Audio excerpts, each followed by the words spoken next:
नमस्कार दर्शक बंधु।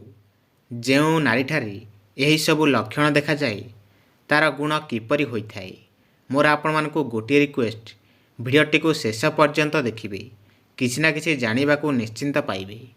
एक नंबर जो नारी स्वामी को देवता भली पूजा करे एवं मन जानी सेवा करे ताकू सर्वदा देवादेवींकर आशीर्वाद मिलिथाए। दुई नंबर जो महिला मानक नाक अगरे कला जाई देखा जाई थाए सही महिला माने सौभाग्यवती होइथांती। तीन नंबर जो महिला मानकर कपाल रे कला जाई चिन्ह रही थाए सही महिला माने धनवान और कृतिवान होइथांती। चार नंबर जो महिला मानकर नाक चेपटा सही महिला माने बुद्धिमती और गुणवती होइथांती। पांच नंबर जो महिला मानकर चाली हाथी चलला परी झुली झुली चलुथांती सही प्रकार महिला माने सौभाग्य लक्ष्मी और सौभाग्यवती होइथांती। छ नंबर जो महिला मानकर देखिबे पादरे अनामिका आंगुली न थाए सही महिला माने कलिहुड़ी होती सेमाने मध्य स्वामीद्रोही होइथांती। सात नंबर जो महिला मानकर पादर मध्यम आंगुली जदि भूमि लागू न थाए तेबे जानिब जे से महिलांकर दुईटा दुईटा स्वामी हेबाकू जाउछंती। आठ नंबर जो महिला मानकर पाद चिकण देखिबे नख तंबा रंग परी तलीपादरे माछ अंकुश और चक्र चिन्ह थाए सेमाने साक्षात लक्ष्मी सदृश्य होइथांती। नौ नंबर जो महिला मानकर काणी अंगुठी भूमि लागी न थाए सही महिला माने प्रथम विवाहिता स्वामी को विनाश करिथाए। विधवा परे जदि से पुणी बाहा होइथाए तेबे द्वितीय स्वामीर मध्य विनाश घटाए मने रखिबे। 10 नंबर जो महिला मानकर गोईठी और पाद अल्प उच्च होइथाए और पाद तले चक्र माछ और पद्मलंगल चिन्ह रही थाए सही महिला माने राजपत्नी होइथांती। 11 नंबर जो महिला मानकर देखिबे मथारे लोम एवं शिर देखा जाई थाए सेमाने आजीवन रोगिणी होइथांती। 12 नंबर जो महिला मानकर केश कुंचुकुंचिया केश गुड़िक सूक्ष्म और अत्यंत चिकण सेमाने सौभाग्यवती हुंती। 13 नंबर जो महिला मानकर केश घनकला होइथाए और कुंचुकुंचिया सेमाने सर्वदा जीवन रे सुख भोग करिथांती। 14 नंबर जो महिला मानकर केश लंबा न होई छोट छोट और सरू सुंदर देखा जाउथिबो सही महिला माने राजकन्या होइथांती। 15 नंबर जो महिला मानकर देखिबे लंबा केश होइथाए और चिकण होइथाए सही महिला माने पुरुषंक पई सौभाग्यवती होइथांती। 16 नंबर जो महिला माने प्रत्येक कथारे हो हो होई हसिथांती सही महिला मानकर चरित्र केबे भी भल होई न थाए। 17 नंबर जो महिला माने हसिला बेले तांको शरीर थरु थाए सही प्रकार महिला माने सौभाग्यवती होइथांती।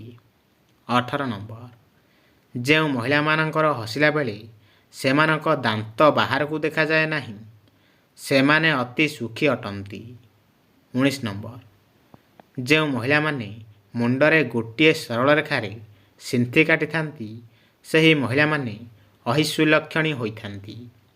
20 नंबर जो महिला मानकर हसिले दुई गालरे गात भली देखा जाई थाए सही महिला माने लंपटी होइथांती। 21 नंबर देखिबे जो महिला माने कणई कणई अनाई मुरुकी मुरुकी हसुथांती सही महिला माने सर्वदा अन्य पुरुषंक प्रति आकृष्ट थांती। 22 नंबर जो महिला माने हसी हसी कथा कहला बेले तांकर आखि बिलेई परी देखा जाई थाए सही महिला माने बहुत कामिका अटंती। 23 नंबर देखिबे जो महिला माने हसिला बेले तांकर दांतर उपरि भाग देखा जाए सही प्रकार महिला माने चोरणी प्रकृतिर होइथांती। 24 नंबर जो महिला मानकर पादर गोईठी देखिबे असमान होइथाए सही महिला माने जीवन रे दारिद्र्य और कक्षाघात दिन काटुथांती। 25 नंबर ଯେଉଁ ମହିଳାମାନଙ୍କର ମୁଣ୍ଡ ବଡ଼ ହୋଇଥାଏ ସେହି ପ୍ରକାର ମହିଳାମାନେ ସ୍ୱଭାବରେ ଖଳ ପ୍ରକୃତିର ହୋଇଥାନ୍ତି। 26 ନମ୍ବର, ଯେଉଁ ମହିଳାମାନଙ୍କର ମୁହଁ ଗୋଲାକାର ହୋଇଥାଏ ସେହି ପ୍ରକାର ମହିଳାମାନେ ସୁଲକ୍ଷଣୀ ସ୍ୱଭାବର ଅଟନ୍ତି। 27 ନମ୍ବର, ଯେଉଁ ମହିଳାମାନଙ୍କର ମୁହଁ ଅତି ସରୁ ବା ଗୋଜିଆ ଦେଖାଯାଏ ସେହି ମହିଳାମାନେ ଜିଦଖୋର ପ୍ରକୃତିର ଅଟନ୍ତି। 28 ନମ୍ବର, ଘରର ଉତ୍ତର ଦିଗରେ ଲକ୍ଷ୍ମୀଙ୍କର ଫଟୋ ଏବଂ କୁବେରଙ୍କର ଫଟୋ ଲଗାଇବା ଦ୍ୱାରା ବହୁତ ଶୁଭ ହୋଇଥାଏ ଏବଂ ଘରର ଆର୍ଥିକ ସ୍ଥିତି ମଜବୁତ ହୋଇଥାଏ। 29 ନମ୍ବର, ଘରେ ଯଦି ଆର୍ଥିକ ସ୍ଥିତି ବହୁତ ଖରାପ ହୋଇଥାଏ ତେବେ ଶୁକ୍ରବାର ଦିନ ମାତା ଲକ୍ଷ୍ମୀଙ୍କର ଏବଂ କୁବେରଙ୍କର ଫଟୋ ଆଣି ଠାକୁର ଘରେ ରଖି ପୂଜା କରିବା ଦ୍ୱାରା ଆର୍ଥିକ ସ୍ଥିତି ମଜବୁତ ହେବା ସହିତ ଦରିଦ୍ରତା ସାଙ୍ଗେ ସାଙ୍ଗେ ଦୂର ହୋଇଥାଏ। 30 ନମ୍ବର, ଯେଉଁ ପୁରୁଷ ବିନା କାରଣରେ ସନ୍ତାନମାନଙ୍କୁ ଏବଂ ପତ୍ନୀଙ୍କୁ ହଇରାଣ କରିଥାଏ ସେ 7 ଜନ୍ମ ଯାଏ ନପୁଂସକ ହୋଇ ଜନ୍ମ ହୋଇଥାଏ ଏବଂ ଯେଉଁ ପୁରୁଷ ସ୍ତ୍ରୀ ସହିତ ବାରମ୍ବାର ଶାରୀରିକ ସମ୍ପର୍କ ରଖିଥାଏ ତାହାର ଓଜନ ବଳ କ୍ଷୟ ହୋଇଥାଏ। 31 ନମ୍ବର, ଭୁଲରେ ବି ମନେ ରଖିବେ, ଭୁଲରେ ବି କାହାକୁ ନିଜ ଘରର ଝାଡ଼ୁକୁ ଅନ୍ୟକୁ ଦେବା ଉଚିତ ନୁହେଁ। ଧ୍ୟାନ ରଖିବେ, ଏହାର ଅର୍ଥ ମା ଲକ୍ଷ୍ମୀ ଘରୁ ବାହାରି ଯାଇଥାନ୍ତି। ଝାଡ଼ୁକୁ ସର୍ବଦା ଲୁଚେଇକି ରଖିବା ଉଚିତ। ଝାଡ଼ୁକୁ ଗୋଇଠା ମାରିବେନି। ସନ୍ଧ୍ୟା ଓ ରାତିରେ ଝାଡ଼ୁର ବ୍ୟବହାର କରିବା ଉଚିତ ନୁହେଁ। ପ୍ରତିଦିନ ସକାଳୁ ଝାଡ଼ୁର ବ୍ୟବହାର କରିବା ଶ୍ରେଷ୍ଠ ହୋଇଥାଏ। 32 ନମ୍ବର, ନାରୀମାନେ ନିଜେ ପିନ୍ଧୁଥିବା ମଙ୍ଗଳସୂତ୍ର, ଗୋଡ଼ମୁଦି, ପାଉଁଜି ଆଦି ଅନ୍ୟକୁ କେବେ ବି ଦାନରେ ଦେବା ଉଚିତ ନୁହେଁ। ଏହି ଆଭୂଷଣ ନାରୀ ପାଇଁ ଶ୍ରେଷ୍ଠ ହୋଇଥାଏ। ନାରୀକୁ କେବେ ବି ବେକ ଖାଲି ରଖିବା ଉଚିତ ନୁହେଁ। ଜଣେ ନାରୀର ଆଭୂଷଣ ଘରର ପରିଚୟ ହୋଇଥାଏ। ମୁଖ୍ୟ ଆଭୂଷଣ ଅନ୍ୟ ମହିଳାମାନଙ୍କୁ ଦେବା ଉଚିତ ନୁହେଁ। 33 ନମ୍ବର, ରୋଷେଇ ଘରର ବେଲଣା କାଠି, ତାୱା ଆଦି କାହାକୁ ବି କେବେ ବି ଦାନ କରିବା ଉଚିତ ନୁହେଁ। ଅନେକ ସମୟରେ ମହିଳାମାନେ ଅନ୍ୟକୁ ଏହିସବୁ ଜିନିଷ ଦେଇଥାନ୍ତି। ଏହାଦ୍ୱାରା ମା ଲକ୍ଷ୍ମୀଙ୍କୁ ଘରୁ ବାହାର କରିଦେଇଥାନ୍ତି। ଧନର ଅଭାବ ହେବା ସହ ଛୋଟ ଛୋଟ କଥାରେ କଳହ ଲାଗି ରହିଥାଏ। 34 ନମ୍ବର, ସନ୍ଧ୍ୟାରେ ନାରୀମାନଙ୍କୁ ନିଜ ରୋଷେଇ ଘରୁ କେବେ ବି ଦହି, କ୍ଷୀର, ଚାଉଳ, ଲୁଣ, ଅଟା ଭଳି ଧଳା ଜିନିଷକୁ କାହାକୁ ବି ଦାନରେ ଦେବା ଉଚିତ ନୁହେଁ। ଏହାଦ୍ୱାରା ନେଗେଟିଭ୍ ଶକ୍ତି ଆକର୍ଷିତ ହୋଇଥାଏ। ଯାହାକୁ ବି ଯେତେ ବି ଜରୁରତ ଥାଉ ନା କାହିଁକି ଏହିସବୁ ଜିନିଷ ଭୁଲରେ ବି ରୋଷେଇ ଘରୁ ନାରୀମାନେ ଦେବା ଉଚିତ ନୁହେଁ। ମନେ ରଖିବେ।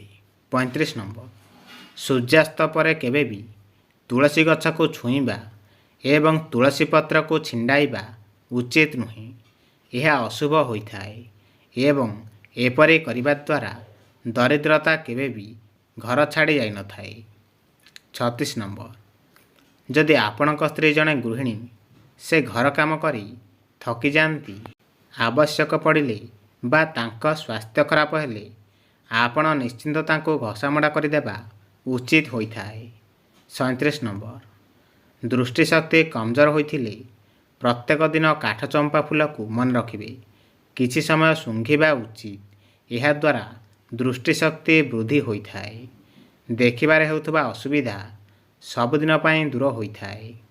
38 ନମ୍ବର, ଯଦି ଆପଣ କୌଣସି ଗମ୍ଭୀର ରୋଗରେ ପୀଡ଼ିତ ଅଛନ୍ତି ମନେ ରଖିବେ ପ୍ରତ୍ୟେକ ଦିନ ହଳଦୀ ତିଳକ ଲଗାନ୍ତୁ। ଏଭଳି କରିବା ଦ୍ୱାରା ଆପଣ ଧୀରେ ଧୀରେ ବେମାରରୁ ମୁକ୍ତି ପାଇପାରିବେ। 39 ନମ୍ବର, କଂସା ପାତ୍ରରେ ନଡ଼ିଆ ପାଣି ପିଇବା ଉଚିତ ନୁହେଁ। ତମ୍ବା ପାତ୍ରରେ ଆମିଷ ଖାଇବା ଉଚିତ ନୁହେଁ। ଏହାଦ୍ୱାରା ସ୍ୱାସ୍ଥ୍ୟ ପ୍ରତି କ୍ଷତିକାରକ ହୋଇଥାଏ। 40 ନମ୍ବର, ପ୍ରତ୍ୟେକ ଗୁରୁବାର ଦିନ ତୁଳସୀ ଗଛରେ କ୍ଷୀର ଅର୍ପଣ କରିବା ଦ୍ୱାରା ଶୁଭ ହୋଇଥାଏ।